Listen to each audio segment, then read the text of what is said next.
The former Secretary-General of the Department of Finance, Kevin Cardiff, has told the banking inquiry that secret contingency plans were drawn up by the Department of Finance for Ireland leaving the euro, and he revealed that the IMF was not only in favour of burning senior bondholders and saving around $19 billion, it was originally seen as essential, but the ECB and the US overruled. Back for a second round of evidence today. This time the focus was on the bailout. Kevin Cardiff said that in the lead-up, the department made secret plans on coping with an exit from the euro. The work was kept to an absolute, very small group of people. For confidentiality reasons, in case the information... This was dynamite stuff. And the notion that you would stand up in the default with an exit, the notion that you would stand up or sit down in a committee and declare that to the world was just ridiculous.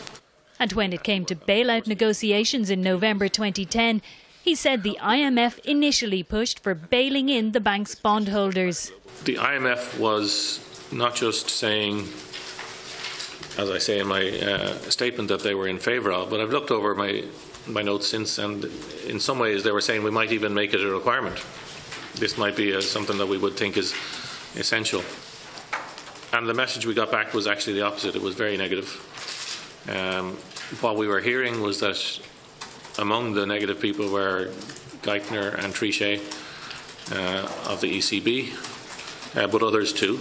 Earlier, Chief Economist at the Department of Finance, John McCarthy, said policy mistakes led to the deficit.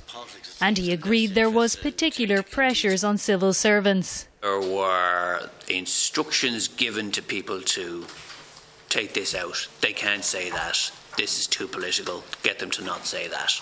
My own view is that independent thought, be it from the IMF or the ESRI, is actually good. The department needs people saying controversial issues. The inquiry is continuing. Sandra Hurley, RTE News, Leinster House.